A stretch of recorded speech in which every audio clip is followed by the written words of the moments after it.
931. Welcome back to the channel. Today I'm going to give you guys a rundown, more in depth on the turbo coyote called the Punisher. I'm going to give y'all a little ride along and whatnot since I didn't in my last video. So hope you guys enjoy. Alright, so I'm going to start off with the hood.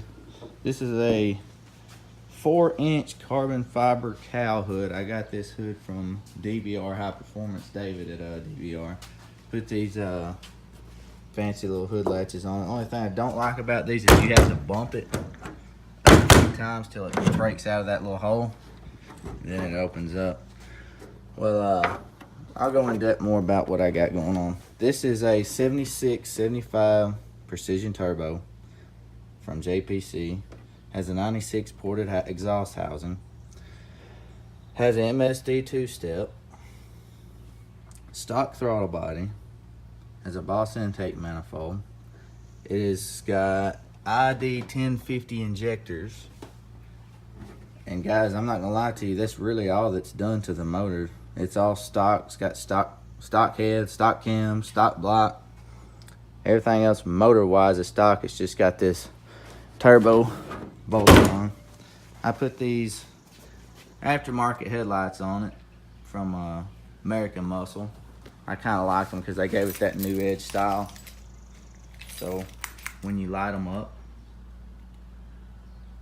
they do that. It's pretty cool. I like them. It's got a saline front grille on it. As you can tell, it's that. It's got the Boss front clip with the chin spoiler on it. Got my intercooler down there, DBR. When we go to the wheels, it's got 17 by 4.5 on the front SVE drag pack with some slotted rotors. Making my way around. Put the side louvers on it. Then on the back we got 15 by 10 SVE drag pack wheels with Mickey Thompson ET Street R's. Or no, they're Radical Pros, my bad. And it's 275 60-15s on there. To the back, I put a GT500 spoiler on it, which this thing will be for sale soon because I am getting a drag wing for it. Upgraded to the 14 model LED tail lights. Let's see if I can get them light up. So, got those on there. Got the GT500 rear diffuser on there, which that will probably also be for sale soon. But as far as the outside, that's blacked out the 50 emblem. As far as the outside though, that is all that has been done to the outside, tinted the windows. But now we'll go inside. First thing you'll notice when I open the door up is it hasn't been cleaned lately because last time I took it out I was actually at the track. I really don't drive the car much anymore, just to the track. I drive my truck more. But it's got carbon fiber accents all over it. My wife got that for me for Christmas one year, the carbon fiber everywhere. Flip this down, it's all carbon fibered out, but I really like it. I got me some, but going on to the inside, for the gauges, I got the AEM gauges. I got the trans temp, the boost, air fuel, fuel pressure. Then when I come over here, I got another boost gauge right here, ready. Got my little mini tack, and of course the N gauge. But this right here is what a lot of people's been wanting me to describe. How is it driving a Turbo 400? Actually, it's not that hard. I drive the Turbo 400 to Spring Hill from here. It's really about an hour one way. I'll drive it to work and back, so that's about a 2-hour drive. And no issues. It's got a 4,000 stall. It's got a torque converter. It's got a trans brake. But other than that, that's the inside. But by the way, the trans is built to hold about 2,000 horsepower. It's a stage 4, so it's it'll hold whatever I throw at it. It don't even really get over 170 degrees at the track the whole day. We'll go on here on the suspension side. Last time I was kind of in a hurry on my last video, but right here I have the Viking Warrior Series double adjustables. I got panhard bar, panhard brace. It's got upper and lower control arms. I don't know if you can see it up there. There's the upper. There's the lowers. It's got a different differential cover on it. Keep it kind of cooler. There's my Turbo 400 transmission cooler being in. But really, that's the suspension underneath the car. It's got subframe connectors also. Let's go up. See if we can fire it up and let you listen to this bad boy.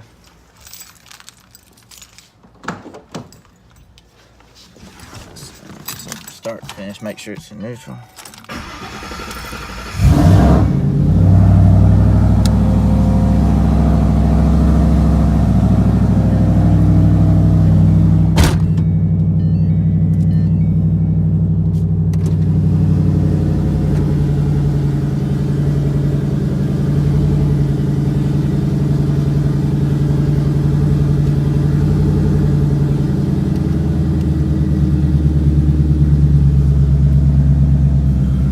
So you can see my max boost has been 11.8. That's way, way over what it should be doing.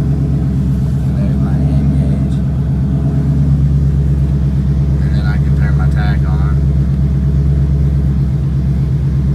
I'll show you what it's like driving this thing though. So right now we're in neutral. So if I push the button, it goes into reverse. So it's got a reverse manual valve body. Give it a little gas.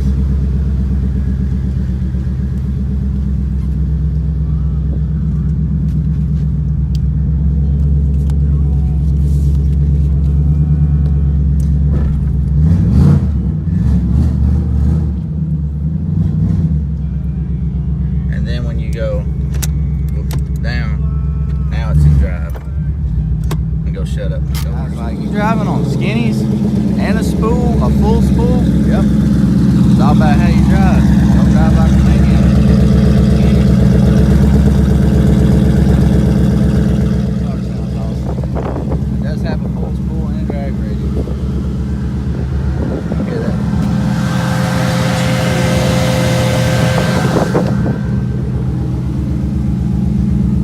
Hop in and see what it does.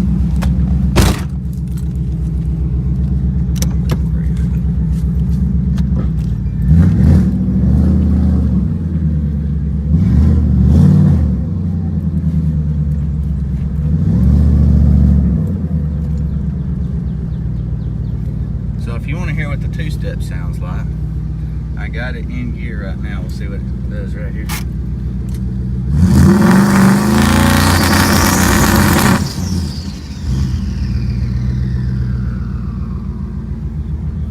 Love it. I have really fell in love with this car. At one point I debated on selling the car, but after I've done all this to the car, there's no way. I'd never get back what all I got in it, and I really just don't have to sell it, honestly. I'm not in any need. I don't really own nothing on it, so. This is what it's like driving a 400 though.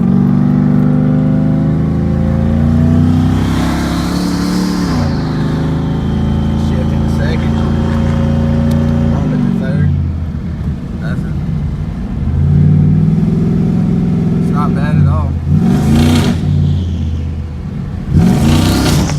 Having 0 pounds of boost, that's just the turbo making a lot of noise. Very, very fun car to drive. But then whenever you're coming up on a stop like I'm about to up here, all you gotta do is bump it forward once, bump it forward twice. Now it's back in first, but I'm rolling. You don't ever want to do it at a high speed. Right now we're doing about 30, so it's not that bad. So now I'm in first. There we go.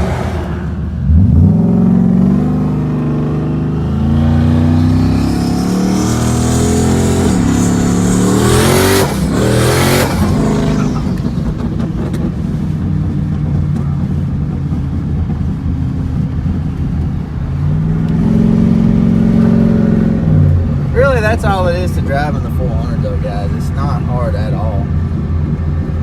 If you can drive a manual, you can drive this easy. A lot of people get in like, how the heck do you drive this thing? It's reversed. So back is 1, 2, and then 3. And then the same as when you upshift, you go up, except it has a lockout from neutral to reverse. That way you can't accidentally go into reverse and mess it up. But that's a stage 4 kit from JPC turbo 400 on Coyote. I really like it.